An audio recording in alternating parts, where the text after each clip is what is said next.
She warned me against proposing, claiming her friends would ridicule the ring I could manage. So I held off.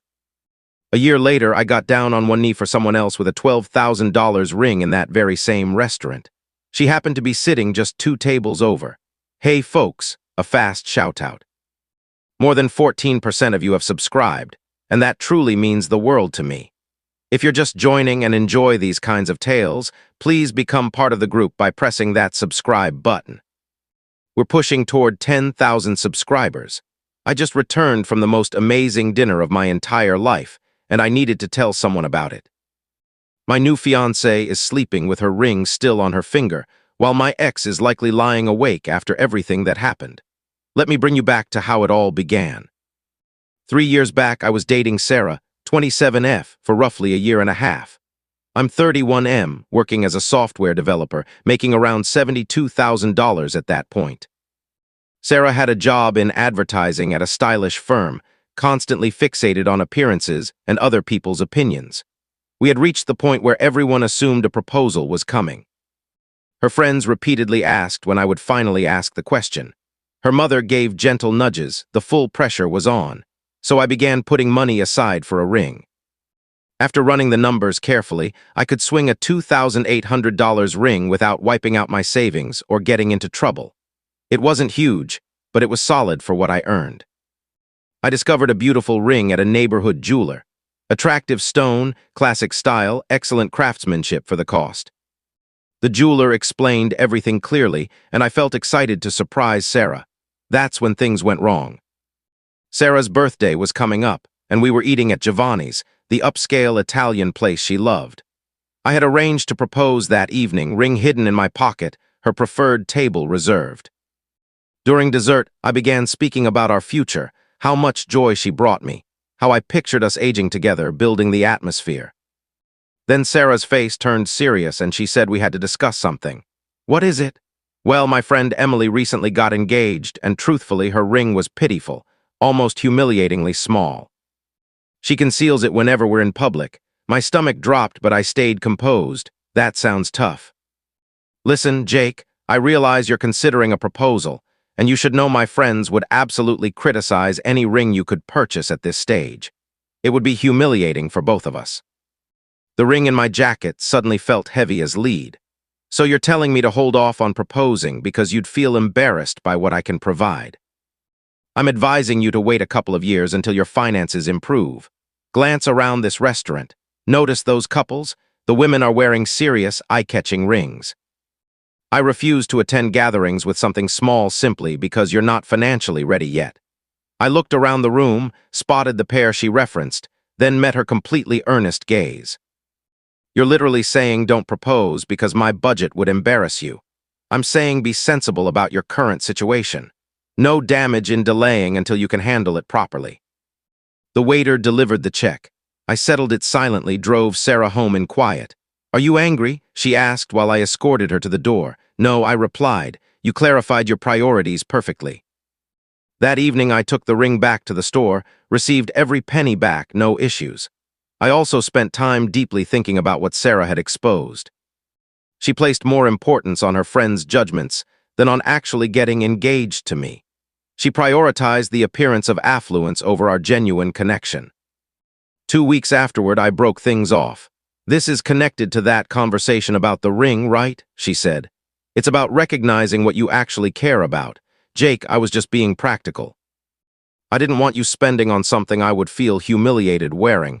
Appreciate the candor. She attempted to backtrack. Claimed it had been a bad day, she didn't intend it that way. But certain statements can't be taken back. She had revealed precisely how she saw me and our relationship. We can work through this, she repeated. No, we can't.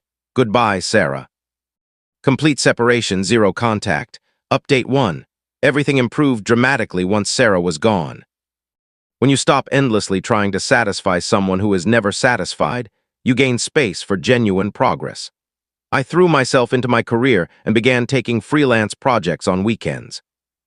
Nothing extravagant, simply modest website jobs for nearby businesses.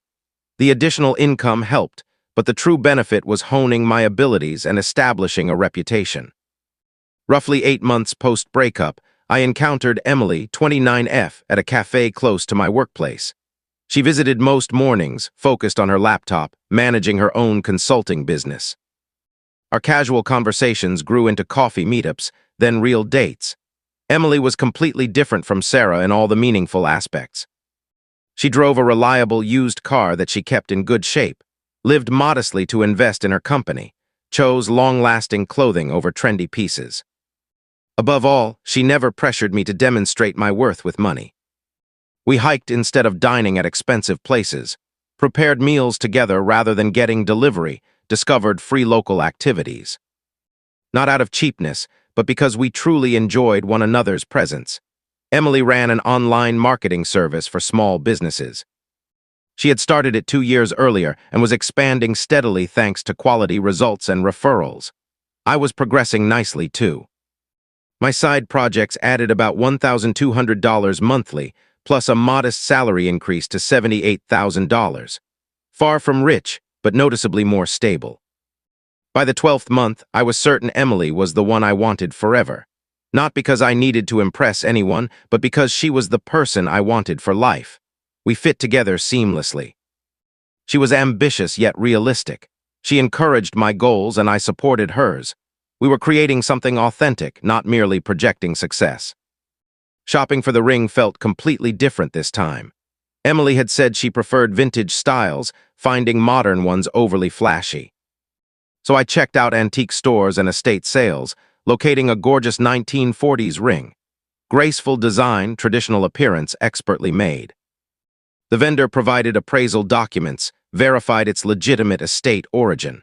Priced at $4,200, yet it possessed far more character than newer options in that range. I knew Emily would love it. I intended to propose at a peaceful park we often visited. No extravagance, simply the two of us under a beautiful sunset. Then fate intervened unexpectedly. Update 2 years and 3 months on. Jumping ahead to 6 months ago, my freelance efforts had expanded, bringing in an extra $15,000 yearly. Emily's company was now generating around $65,000 per year. As a couple, we were financially secure, but even more importantly, genuinely content. I had been organizing the proposal for months.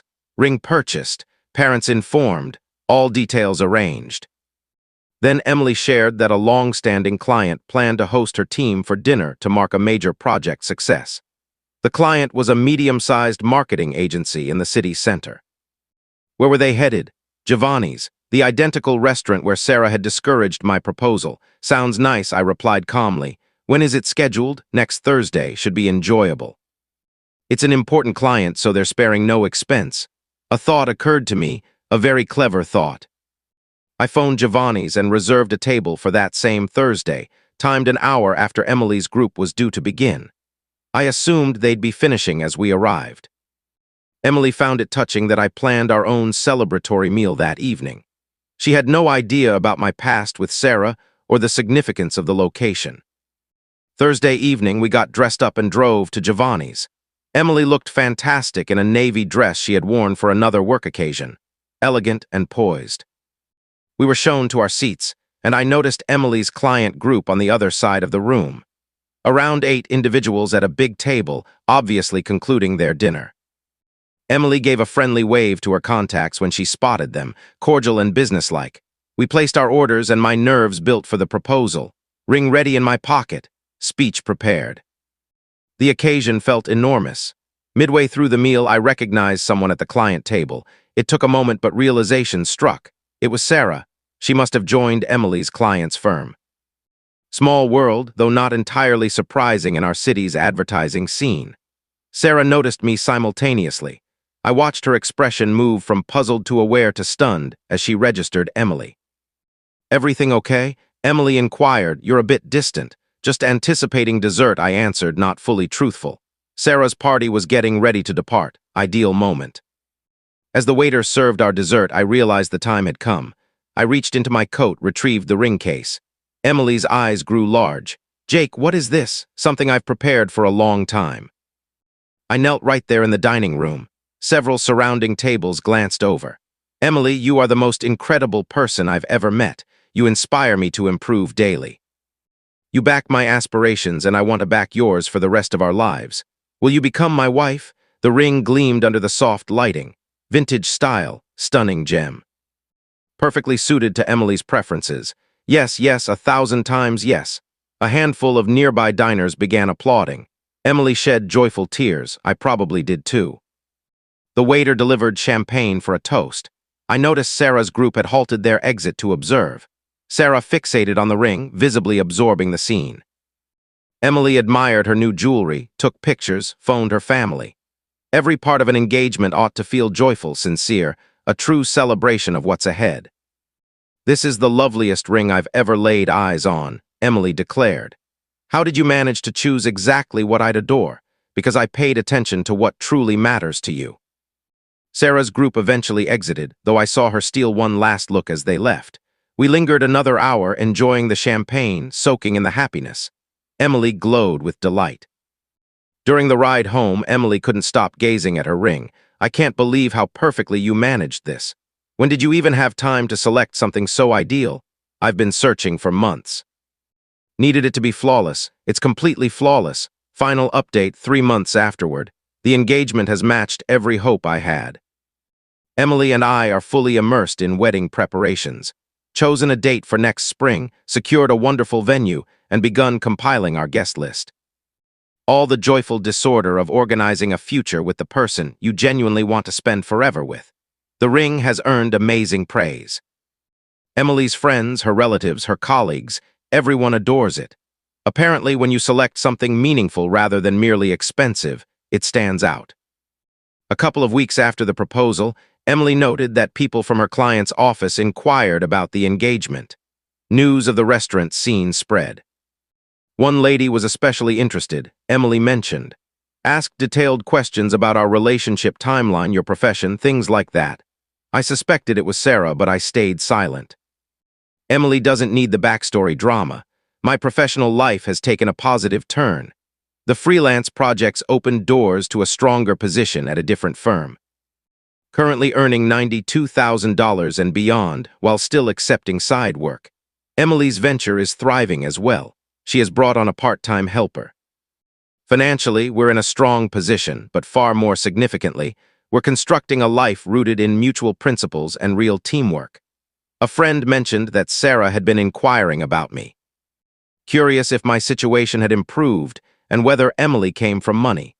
Typical Sarah, still focused on financial status rather than what genuinely matters. Honestly, the ring wasn't meant to flaunt anything at Sarah. It was intended to demonstrate to Emily how deeply I treasure her and our relationship. Sarah witnessing it was merely an added detail. Emily and I are now discussing our honeymoon, considering Portugal, perhaps Spain, destinations we want to experience side by side, not to impress others. Sarah can continue prioritizing image and external judgments. Emily and I are creating a marriage that holds real value. The greatest part isn't that I showed Sarah something. It's that I discovered a partner who appreciated me from day one. 3 years earlier, I stood prepared to propose to someone embarrassed by my financial reach.